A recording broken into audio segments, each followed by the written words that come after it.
Mga katanungan, sasagutin, mga alalahanin, lilinawin.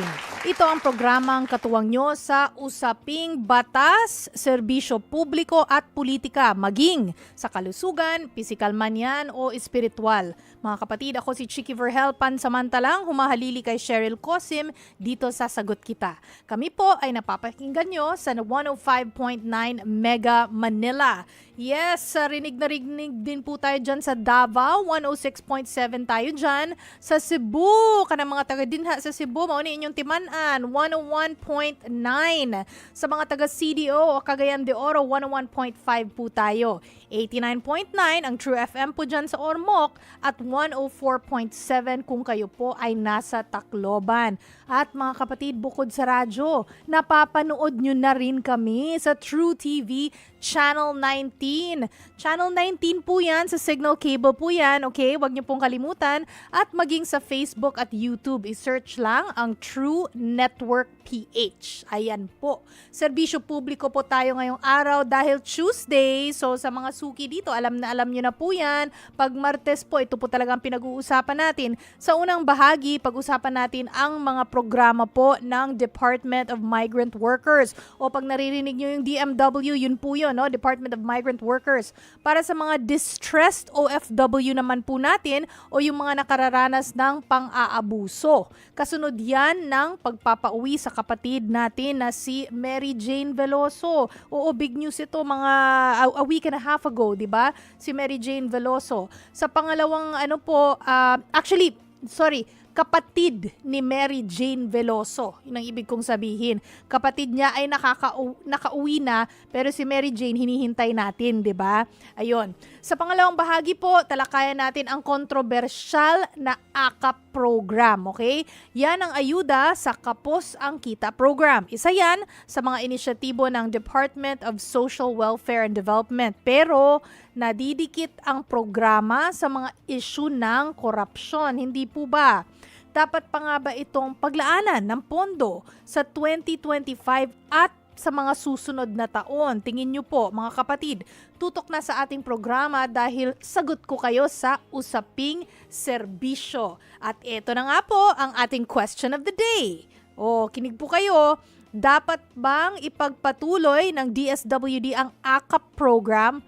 At kung ganon, sa tingin nyo na dapat talagang ipagpapatuloy, bakit? O kung sa tingin nyo, hindi dapat ipagpapatuloy, bakit? Diba? So yes or no at bakit po mga kapatid. Kung may gusto kayong i-share, mag-comment lang sa ating live streams. Mananalo ng 500 pesos ang may pinakamalaman na komento. Yes! Kaya pag-isipan po ninyo ng maigi ang inyong mga sagot. Eto. Sagutin lang ang ating question of the day at i-share ang ating Facebook o YouTube live stream. Okay, take note. Eto mga kapatid, reminder lang. Dapat nakapublic po ang pag-share. Kung may nais po kayong idulog, tumawag lang sa ating tanungan hotlines. At eto na nga po ang mga numero, no? 8689-3289 o kaya 8689-3290. Uulitin ko lang po yan mga kapatid. 8689-3289 or 8689-3290 or 90. Ayan po mga kapatid. Hindi nyo po kailangang i-memorize yan, no? Kasi pwede nyo naman pong balikan yan dito sa ating, kung kakatune in lang po ninyo, no? Dito sa ating Facebook page sa 105.9 True FM o kaya doon naman po sa YouTube channel, no? Ng True FM mga kapatid. Ayan. Okay, ang ating pag-uusapan, ang AKAP program, again, ang ating question of the day ay dapat pa bang pondohan, ipagpatuloy itong AKAP program at bakit po? Mamaya po, no, kasi meron naman tayong makakausap, siguro ang ilan sa inyo ay iniisip, ano ba yung AKAP program? Maraming nakakaalam, no, about dito sa AKAP program. Mabuti na pong manggaling ito sa ating guest mamaya, no? So, mga kapatid, kung hindi po kayo familiar, tutok po kayo dito para malaman nyo kung ano po itong AKAP program at para mapag-isipan po ninyo kung talaga bang kailangang ituloy itong AKAP program at pondohan para sa next year, no, mga kapatid. O 4:09 po ng hapon, no, antayin po natin yung ating mga guests, no. Pero sa ngayon, para hindi tayo magsasayang ng oras, pasok muna natin ang ating mga commercials because we have bills to pay, mga kapatid. O, magbabalik ang Sagot Kita. Mga kapatid, nagbabalik ang programang Sagot Kita kasama ang inyong lingkod, Chicky Verhel. Bago po ang lahat, no? Hi muna dyan kay Alex Fuentes, Marilyn Olavide, sabi niya good evening, good afternoon pala, watching from Orani, Bataan. And si Fabian Cuberos, nanonood din sa atin. Pati na rin po si Jacqueline Texon. Maraming salamat mga kapatid. O paalala ko lang po sa inyo, ang ating question of the day, dapat bang ipagpatuloy ng DSWD ang AKAP program at bakit? Comment na po para sa chance na manalo ng 500 pesos. 500 pesos din po yan. Ilang araw na lang po. Pasko na. Less than a month na lang, di ba? O, punta lang po sa ating Facebook at YouTube at i-share po ang ating live stream. Ayan, mga kapatid. Meron pa po akong mga mensahe dito mula sa inyo po sa ating messenger tuloy. Sa ating Facebook page. O, galing kay Gob Bernardo. Sabi po niya, oo, dapat pondohan at ipagpatuloy ang AKAP program ng DSWD sapagkat ito ay mahalagang suporta para sa mga Pilipinong manggagawa, lalo na ang mga overseas Filipino workers, yung OFWs daw, na naapektuhan ng pandemya at iba pang sakuna. Ang programang ito ay nagbibigay ng agarang tulong pinansyal na tumutulong sa kanilang pang-araw-araw na pangangailangan at muling pagbangon. Sa konteksto ng patuloy na hamon sa ekonomiya, ang pagpapatuloy ng AKAP ay nagpapakita ng malasakit ng pamahalaan sa kapakanan ng bawat manggagawang Pilipino na siyang haligi ng ekonomiya at pamilya sa bansa. Grabe, boto natin to, si Gobernado. Grabe, pinag-isipan talaga. Maraming salamat po. Kaya kailangan talagang basahin tong komento na to. Ang haba. Tapos talagang halatang-halata na pinag-iisipan po.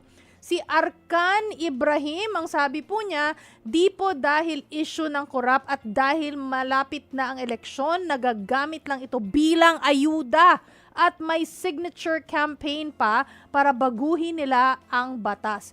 Ikulong ang kurakot. Naka-caps lock siya, naka-capital letters to. Ikulong ang kurakot, sabi ni Arkan Ibrahim. O meron pa po dito. Si Joseph Joel Nuevas, ang sabi po niya, dapat stop na yan ang AKAP dahil hindi po patas. Ginamit lang ng mga politiko ang 39 billion pesos for AKAP. This budget could build solar irrigation daw for 75,000 hectares to produce yearly 540,000 metric tons of rice. Mukhang alam na alam ito ng yung side sa ekonomiya ni Joseph Joel Nuevas. Si Mart Kui sabi niya kailangan ipagpatuloy ang AKAP program dahil kailangan ng tao ng tulong, mapapera man o anumang bagay depende sa pagkasalot ng isa sa isang bagay, lalo na yung nabiktima ng kalamidad, kahirapan at mga kapatid. Pwede po kayong join dito sa ating chance to win 500 pesos. O i-message nyo lang po ang inyong mga kasagutan po dito. Again, ang ating tanong po for today ay dapat bang ipagpatuloy ng DSWD ang AKAP program at bakit? Ayan po mga kapatid. Hello din po pala, sabi nila may oras daw akong bumati. Di babatiin natin tong mga nanonood sa atin ngayon. Katulad na lang kay Jason Bashar or Bakar. Sabi niya, gandang araw, watching from Taguig. Hello sa'yo, Jason. Si Dixie Agnes, listening to the radio. So malamang nakatutok po sa 105.9 itong si Dixie Agnes. Meron pa pong mga dito, mga kasagutan. Si Soli Del Rosario. Ito po ang sabi niya sa ating question of the day. Dapat pong ipagpatuloy ang AKAP program ng DSWD sa kadahilanan na marami pong nangangailangan ng tulong. Sana po ay wag silang magpakaita ng tulong at wag po sanang magamit ang mga kababayan natin na kapuspalad kapag panahon ng eleksyon. Agree naman tayong lahat dyan. Si Ronald Tumbaga meron ding sagot. bakit tatanggalin ang pondo ng AKAP program ng DSWD? Tulong nga po yan sa mga Pilipinong higit na nangangailangan. Dapat nga mas dagdagan pa ang pondo ng AKAP program para mas marami pang matulungan ng mga Pilipino ang DSWD kaysa mapunta daw sa ibang kontrobersyal na pondo ng ibang departamento ng gobyerno na di malaman kung saan dinadala. Nasa halip na makatulong sa mga Pilipino ay naging laman pa ng mga magagastos na mga investigasyon. Ayan, si Ronald Tumbaga po yan. Si Anthony Mercader Papelieras ay sabi niya, para sa lahat ng mga Pilipino naghihirap dahil sa mga kalamidad, inflation, unemployed, bukod pa sa mga may health conditions, problem, ay no need alisin daw ang AKAP program na mula sa DSWD. Yung corruption daw na dahilan nila ay hindi ako pabor sa ganitong katwiran. Lahat yata kasi ng government agencies ay may taglay na korupsyon. Grabe, ito yung tinatawag na jaded na, no? Parang ang paniniwala na lang talaga ay lahat ng government agencies, kasi gagaya ng sabi niya, talagang may korupsyon. Grabe, no? Kayo, agree ba kayo dyan? Parang sad truth, mga kapatid. Si Eddie Rehuso Letada, ang sabi po niya dito, sa palagay ko, itigil na yung AKAP na yan dahil ginagamit lang sa pagpapasikat at may halong pamumulitika ang pamimigay. Total, may AIX naman na daw o yung AICS, no? AIX naman yun na lang ang ibigay or yun na lang daw ang ituloy, no? Gamitin na lang sa ibang makabuluhang bagay ang budget na para sa AKAP. So tingin niya, meron naman yung AIX, bakit pa daw may AKAP? Okay. Si Arman Lorenzo, ang sabi ni Arman, no, it's unfair to taxpayers. It's our money and should be spent wisely by the government. So no siya. So ang no niya dito ay hindi daw dapat ipagpapatuloy itong AKAP program. Lolit Sungkan, hello sa'yo. Ang sabi niya, magtatag pa po kayo ng maraming ayuda sa gobyerno para maging tamad na mga Pilipino. Ayuda doon, ayuda dito, ayuda kahit saan. Oo, ayaw ni Lolit Sungkan ng mga ayuda. Mga kapatid, open pa po ang ating Facebook page dito sa 105.9 True FM. At again po, ang tanong po sa atin today, or ang tanong para sa inyo today, para po magkaroon kayo ng chance para manalo ng 500 pesos, no? Ay, dapat bang ipagpatuloy ng DSWD ang AKAP program at bakit? Hashtag sagot kita. Sa pagbabalik po, babasahin ko pa po ang napakarami po ninyong komento, mga kapatid. Go lang! Message lang po kayo ng message para po meron po manalo ng 500 pesos. Magbabalik po ang sagot kita. Hello din sa iyo, Gael EZ and Aleni Hungko. Magandang hapon sa inyo, mga kapatid. Nagbabalik po ang programang Sagot Kita kasama ang inyong lingkod, Chicky Verhel. Again po, ang ating question of the day. Ito na nga po, dapat bang ipagpatuloy ng DSWD ang AKAP program at bakit? Marami na pong sumagot dito, no? Marami na pong nagkomento. In fact, binasa ko na po yung ibang mga komento dyan, no? Pero para dun sa mga hindi po familiar sa AKAP program, sakto may makakausap tayo mamaya para po mapag-isipan nyo po kung dapat bang ituloy o hindi. Pero po, mga kapatid, reminder po, comment na para sa chance na manalo ng 500 pesos. Punta lang sa ating Facebook at YouTube at i-share ang ating live stream, mga kapatid. Okay, andyan na nga. Actually, nakatutok ako dito, no? Pero 4:31 na po ng hapon. Alam ko, nandito na po ang ating guest. So, at this point, nasa linya ng telepono po si DSWD Assistant Secretary JC Marquez. Magandang hapon, Sir JC. Magandang hapon, Ma'am Chicky, at sa lahat ng sumusubaybay sa inyong programa. Hindi ko alam kung yung volume lang dito sa booth na medyo mahina or si Sir JC yung Try natin adjust yung volume sa booth para rinig na rinig ko po si Sir JC. Ayan. Pero malinaw naman ako, Sir JC, at your end.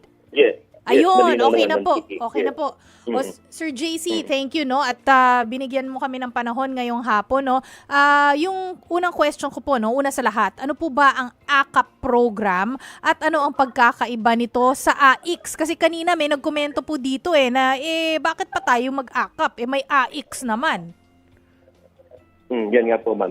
So ito ang AKAP program po, ay yung Ayuda sa Kapos at Kita program. So ito po ay tumutulong sa ating mga low-income at minimum wage earners bilang panlaban na rin sa banta ng inflation o yung pagtaas ng mga pangunahing bilihin. At sa mga nakalipas na past couple of months na implementation ng AKAP, ay marami po tayong natulungan, over 4 million na ating mga kababayan ang ating natulungan through AKAP. So yung mga apektado na inflation, gayon din yung mga apektado ng mga nagdaang bagyo. Dahil sunod-sunod nga po yung mga bagyo nitong mga nakaraang linggo, nakaraang buwan. No? So natulungan din natin sila. So napakahalaga po ng programang AKAP dahil mas marami tayong nabibigyan ng ayuda, lalo na sa mga panahon na nangangailangan ng ating mga kababayan. So, linawin lang po natin, no, yung AKAP program ay para dun sa mga below minimum wage, tama po ba?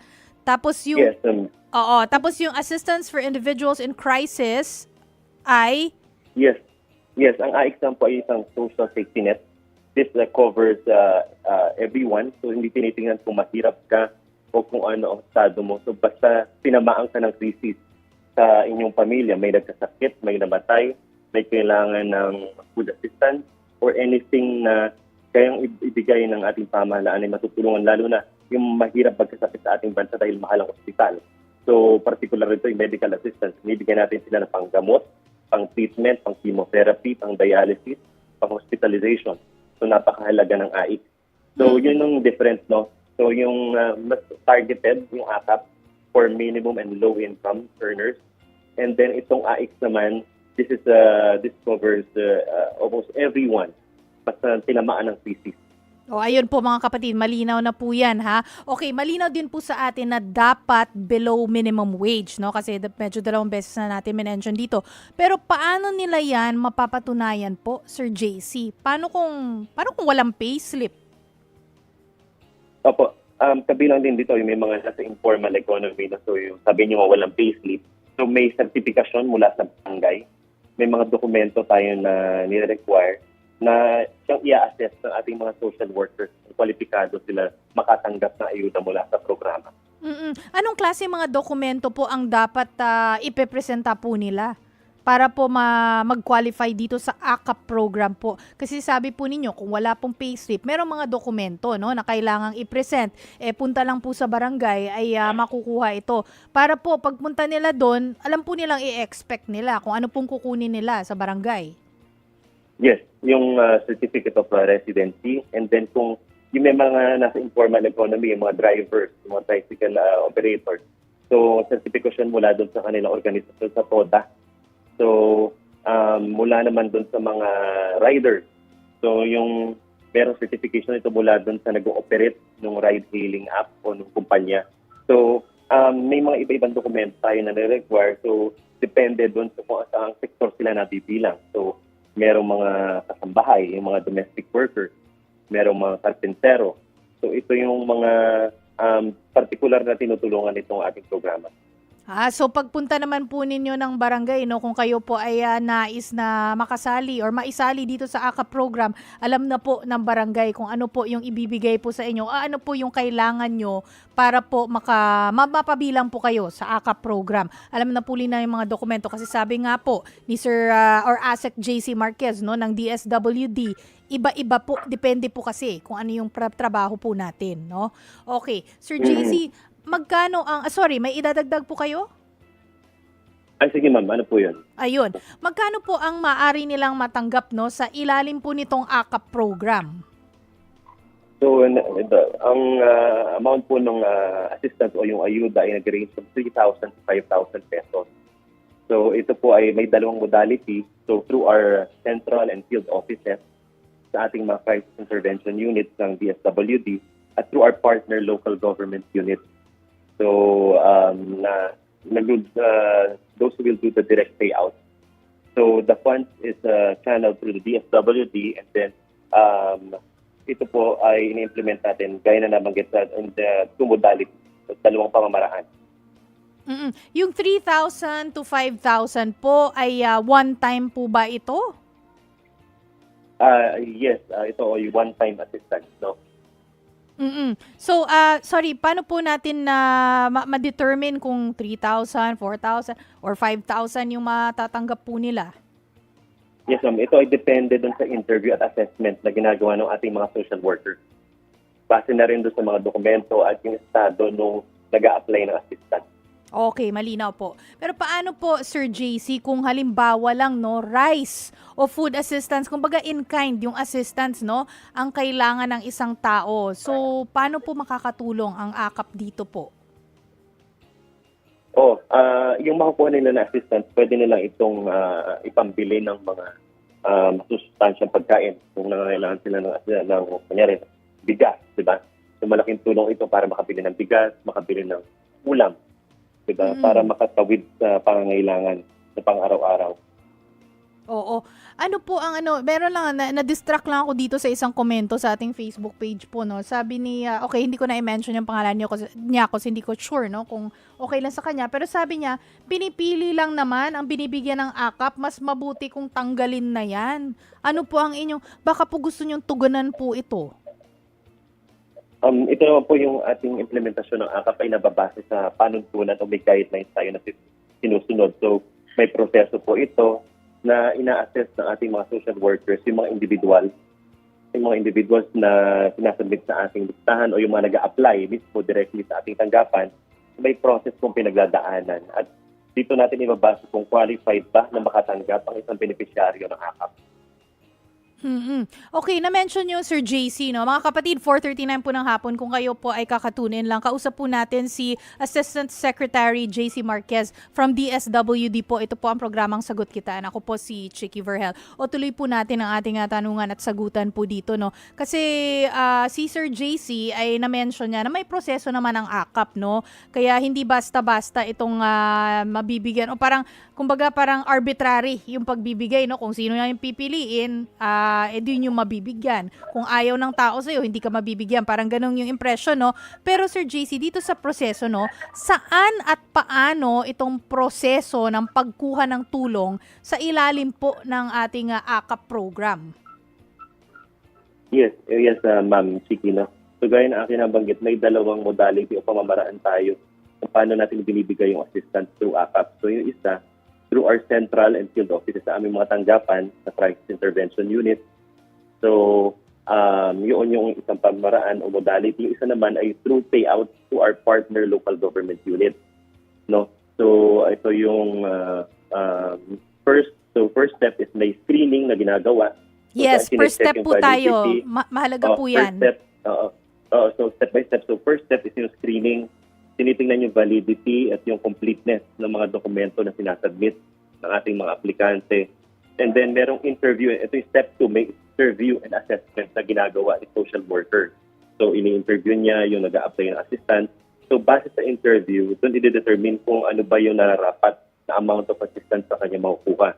And then step 3, interject lang po ako. Ano po yung, Yes, what ma'am. kind of questions po matatanong po sa interview? Kasi minsan po, pag nandun yung aplikante, no, parang tinatanong ng question tapos hindi pala alam yung sagot o hindi na pag-isipan o hindi inalam. So ano po, what kind of questions po? Especially yung mga questions po na kadalasan ay usually na hindi nasasagot ng mga aplikante na maayos. Para po mapaghandaan po. Yes, ma'am. Tama kayo dyan. So, ang kailangan ng social worker ay ma-validate yung mga information na kanyang binigay. So, yun naman po usually yung mga question na ating tinatanong. So, depende na rin kung ano ang kanyang trabaho. Mga personal na informasyon na kanyang isinabmit. Ito ba ay yung truthfulness ng kanyang aplikasyon at kung ano ba yung pangangailangan na assistance na kung saan niya gagamitin if ever itong hinihingi na assistance na ito. Okay po.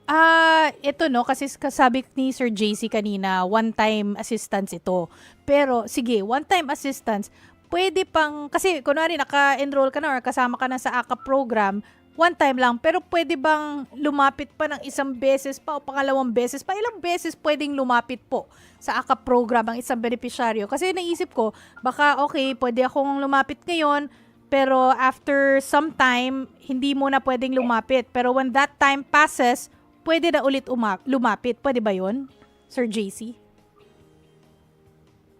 Yes, ma'am. Tama po kayo dyan. No? So, depende naman sa sitwasyon na kanyang pinagdadaanan. Ang AKAP ay isa lang naman sa mga intervention na programa ng Department of Social Welfare and Development. So, kung meron pang iba na makaharap na sakuna or crisis ang ating mga kababayan na nangangailangan, maaari natin silang i-refer doon sa iba pang interventional programs ng department, kagaya ng for livelihood, nandiyan ang Sustainable Livelihood Program.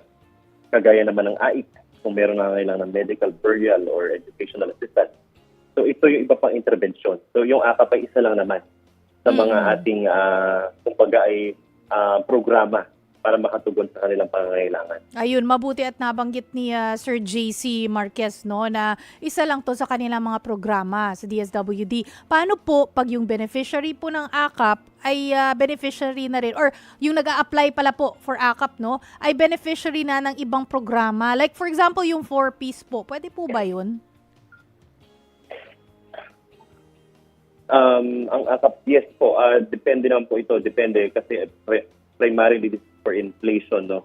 So, pero prioridad natin sana yung mga minimum at low income earners natin mga kabayan. Okay, so a lot of it depende talaga, no, sa interview. Depende sa pag-uusap, depende sa pagsusuri.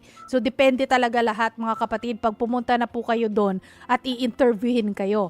Okay, Sir JC, bakit nababansagang sa tingin po ninyo, ha?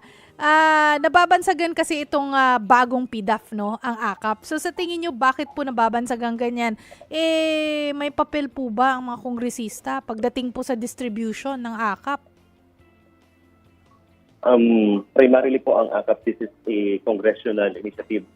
So we're very thankful po sa ating House of Representatives dahil ito po ay dagdag na pondo at programa para sa department para mas marami pa tayong matulungan. So sa ngayon nga meron ng over 4 million, which is we're very thankful for this program para mas ma-reach pa natin lalo na yung mga apektado ng bagyo at sakuna, di ba? So this is another program that we could maximize for our needy kababayan, no? So sa kami naman po sa department, we insulate our programs from politics and we follow guidelines for each program, no? So hindi na po namin alam kung bakit ito ay napupolitika, pero siyempre nandiyan ang Congress, nandiyan ang mga local government units bilang they have function as oversight, diba? So pero sila rin po ay katuwang natin sa pag-implement ng program. Oo. Sir JC, by the way mga kapatid, no, kung kakatune in nyo lang po, ito po ang programang Sagot Kita. Ako po si Chicky Verhel, and kasama ko po ang Assistant Secretary ng DSWD na si JC Marquez. Ngayon, Sir JC, kanina nabanggit ko, no, na merong nagsabi na parang bakit kailangan ng AKAP, may AIX naman, and in fact, there are other programs just like 4Ps, no? Maraming programa ang DSWD. And alam kong sinabi nyo na mas focused kasi, no, itong AKAP. Bakit po sa tingin nyo, or bakit ipapaintindi po natin sa kanila? Kasi marami talagang nag-iisip na these programs are redundant, 'di ba? O ganun din naman ang ending, parang ganoon, no? Matutulungan din naman ang mga nangailangan at may hirap, ba't kailangan ng marami, ba't kailangan nakafocus? So, on top of other programs ng ahensya, bakit po kailangan itong AKAP program po para po malinaw po sa kanila? Yes, Ms. Chicky, no? Ang piniprevent natin dito sa AKAP ay yung mag-slide down to poverty. Yung ating mga kababayang tinatawag na near poor, diba? So para hindi nila sila mapunta doon sa ganung sitwasyon na sila itatawaging poor o madagdagan pa yung ating mga bilang ng mga kababayang naghihirap. So yun yung ating ina-address through this AKAP program. Paano po, kasi eto na naman, meron pong komento dito, no? And I think, this is not the first time na nakita ko itong ganitong klaseng komento, no? Sabi dito, pinipili lang naman talaga kung sino yung malakas sa barangay, pasok agad sila pa ang punta sa bahay mismo. In fact, hindi ko lang nakita ito sa Facebook many times itong komentong to. Meron din ako mga nakakausap po, Sir JC, ano pong gagawin kung ganun yung nangyayari o kung ganun yung patakaran sa barangay level? Barangay level nga, doon nga tayo kukuha ng mga dokumento, 'di ba? Nakasalalay sila doon sa barangay nila. So, yung barangay yung magbibigay, 'di ba, ng mga requirements. Sila din yung mag-a-approve, I guess, initially. So, paano po, kung ganito po yung pamamalakad ng barangay nila, ano po dapat gawin? Yes, ma'am. Tama po kayo dyan. So, ang iniiwasan natin dyan yung kapolitika yung ating mga kababayan pagdating sa assistance dahil lahat ng nangangailangan ay target nating matulungan. Kahit anumang programa natin po, kung AKAP man o iba pa. Ang target natin ang objective natin sa ating ahensya ay ma-reach yung talagang mga rightful beneficiaries ng programa. So sana ay hinihiling natin ang kooperasyon ng ating mga partners sa local government units, sa barangay, sa city or municipal levels na talaga namang masuring i-assess din yung mga sinasabit na listahan para mas mabigyan natin ng ayuda yung mas nangangailangan nating kababayan. Okay. Ito po, hypothetical question, Sir JC. Kung sakali na maging final, na wala talagang budget para sa AKAP, kunwari lang po, gaano kalaki po ang magiging epekto nito? Ano po ang magiging implikasyon? Ano po ang magiging epekto po nito? Yes, tao po kayo dyan. No? So sa amin sa Department of Social Welfare and Development, so masaya kami pag may iba pang programa na mas patutulungan tayo, mas nangangailangan nating kababayan. And then kung may mas malaking pondo o dagdag pondo na ibibigay para magawa itong pagtulong na ito, we're very grateful. Pero kung hindi naman po, ay ito po ay nasa power na po ng ating Congress because they have the power of the purse para i-determine kung ano man yung mapopondohan ng mga programa natin sa susunod na taon. Okay. Meron po ba kayong panawagan yung DSWD po? Meron bang panawagan sa mga mambabatas, lalo na po sa mga miyembro po ng ating BICAM? Yes, Ms. Tiki. So we urge our legislators to institute the programs that we really need in the Department of Social Welfare and Development na kailangan ponduhan base na rin sa mga pangangailangan ng ating mga kababayan. So kung ano man po ang kanilang maging desisyon, yun po ay aming tatanggapin, and we're very grateful for the first implementation of AKAP. And kung mapagpapatuloy po ito sa susunod na taon, ay tatanggapin namin at talagang ipagpapasalamat namin sa kanila. Lubus-lubisin ko na po at nandito po kayo sa programang Sagot Kita. Meron po akong mga katanungan dito. Not my questions po, pero from social media po. Itong si Gob Bernardo, sabi niya, permission to ask, regarding AKAP, may benepisyo po ba ang mga sektor ng people or PWDs? Yun, maraming salamat daw. Ay, yes po. May mga binibigay po tayong assistance sa ating mga persons with disabilities na kababayan. Hindi lang naman sa AKAP, meron din sa AIC. Nabibigay po tayo ng assistive devices na kanilang kinakailangan, like kung may kailangan sa wheelchair, may mga reduced mobility. So, and then nagbibigay din tayo ng cash assistance through the AIC for this. Ito po, Sir JC, si Marites Intia, ang sabi po niya, sa amin po, karamihan ang nakatanggap ng AKAP, mga taga-barangay din. Coordinators ng barangay at iba na nakakaalam sa AKAP program ng DSWD. Saan po kaya ito pwedeng ireklamo? Ito na naman po, doon na naman in line with my question kanina na sinabi ko nga po sa inyo, paulit-ulit po itong reklamo po ng ating mga gustong mag-apply po doon sa AKAP program o makabilang sa AKAP program dahil nga po, palakasan nga daw po pagdating sa barangay. So paano po tugunan natin ito? Saan po pwedeng ireklamo? Paano po natin mababago itong ganitong sistema? Yes po. We value the feedback of our kababayan. So maaari po silang mag-report sa aming mga email at social media pages. Gayon din ay maaari silang magpunta sa aming mga tanggapan sa field offices or satellite offices para ihain itong ganitong mga complaints o reklamo. Na-action na naman po ba? Meron na naman po kayo bang na-actionan na yung mga nagreklamo, nagpunta doon at na-actionan rin po agad? Yes po, at maaari din po sila mag-submit ng kanilang mga complaints. Meron kaming online platform, yung tinatawag namin na Integrated Grievance Redress Management System or IGRMS, wherein they can submit their complaints online para mas monitor natin yung kanilang mga complaints. Kung meron silang online meron naman itong mga cellphones, di ba? So, pwede po, maaari din po sila mag-submit doon sa IGRMS natin. Sorry, itong IGR, saan po ito mahahanap? Para lang po kasi baka sabihin nila, online grievance or ano, saan ko po yan Yes, hanapin? dun sa aming Oh. website. Sa aming website po, matatagpuan ang link ng IGRM. Ano po yun?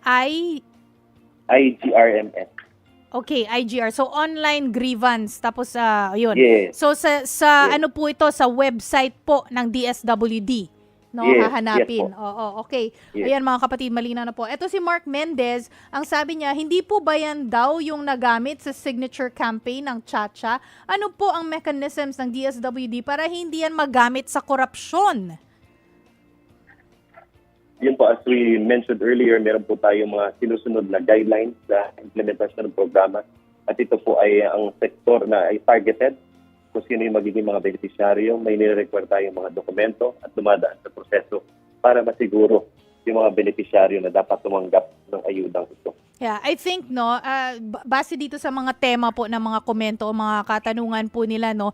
Yes, alam po nila na may proseso.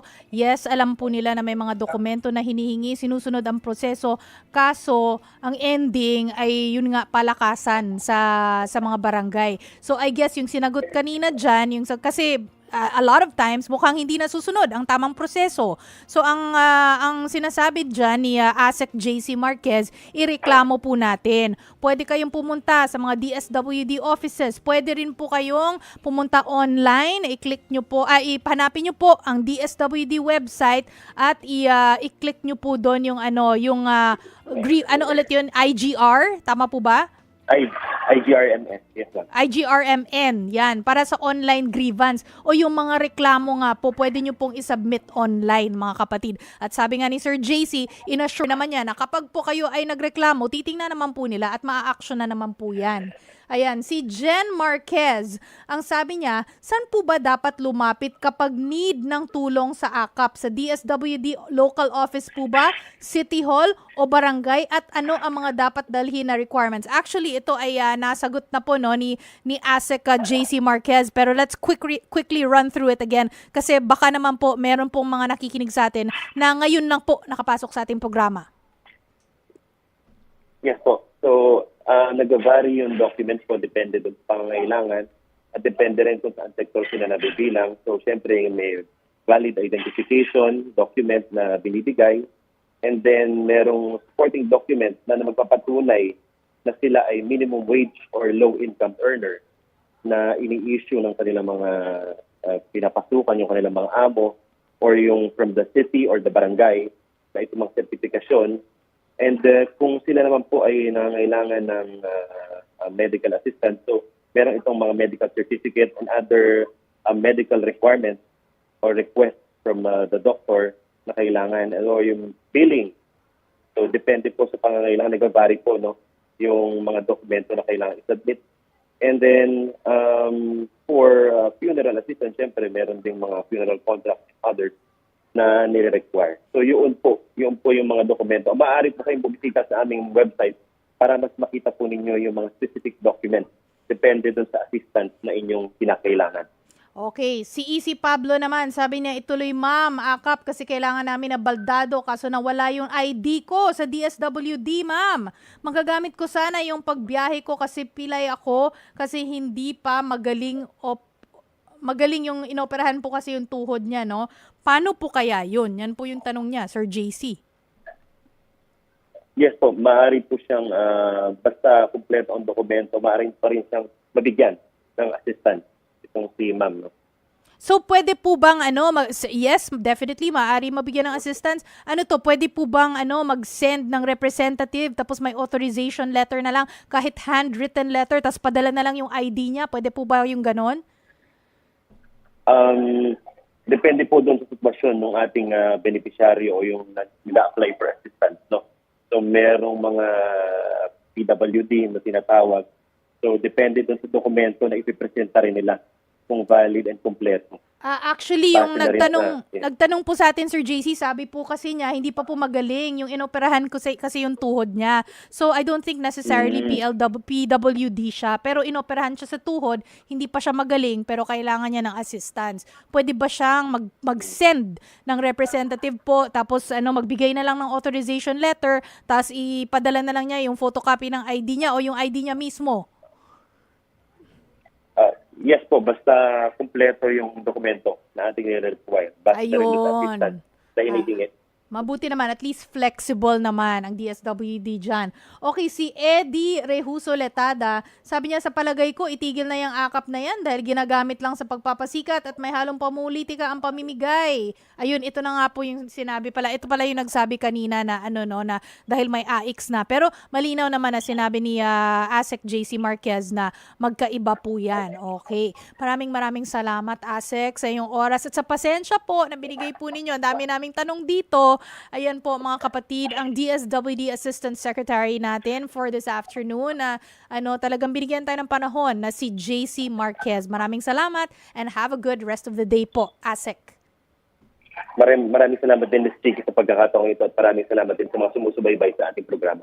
Thank you po. O mga kapatid, babasahin ko po ang inyong mga komento dito. Si Gael EZ, sabi niya hindi na dapat ipagpatuloy ang AKAP, band-aid solution lang naman daw yan. At pagsimulan pa ng korupsyon at hindi lahat ng naabutan yan kasi pili lang. Dapat pagtuunan yung long-term ayusin pasahod dyan sa Pinas. So si Gael, malamang hindi ito hindi based sa Pilipinas, no? Pinoy siya pero hindi siya based sa Pilipinas. Actually, again, no? Kaya ako sinabi mga kapatid kay Sir JC kanina, paulit-ulit po na ito, no? Na mga concerns ito.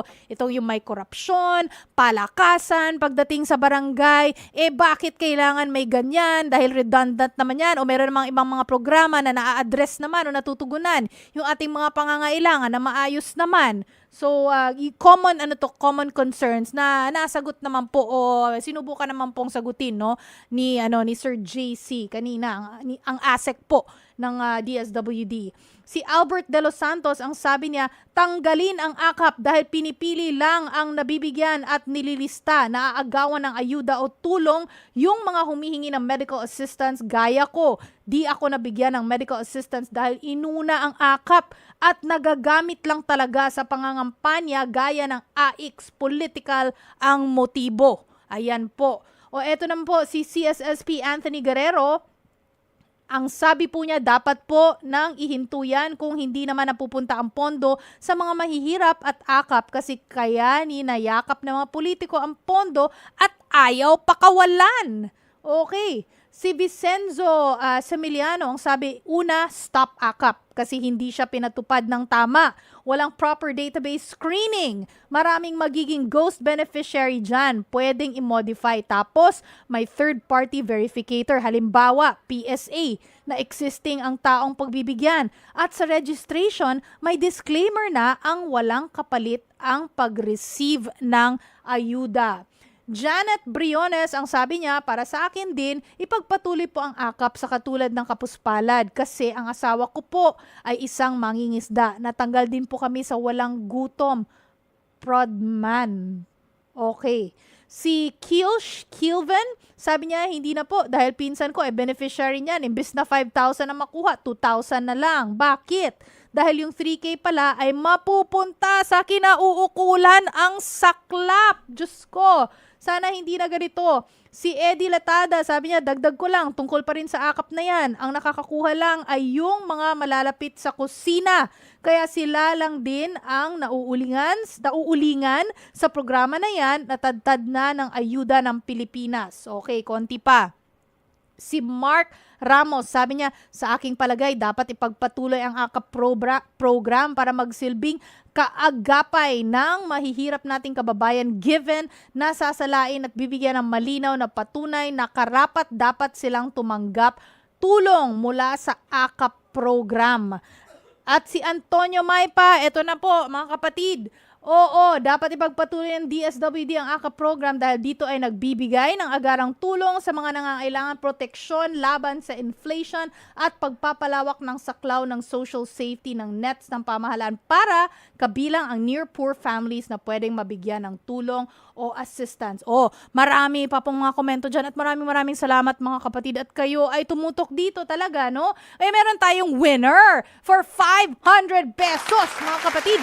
Ang pangalan po niya ay si Gina Angustia. Babasahin po natin ang kanyang komento. Eto na po. Kung aalisin ang AKAP program fund ng DSWD, saan pa tayo pupunta? Maigi sana kung may lasting solution ang mga leader ng bansa para maugat ang poverty. Kung wala, bakit papatayin ang maganda namang sistema ng financial dole-out sa mga below minimum wage earner? Siguro dapat bas paigtingin na lang ang pagbabantay sa tamang implementasyon.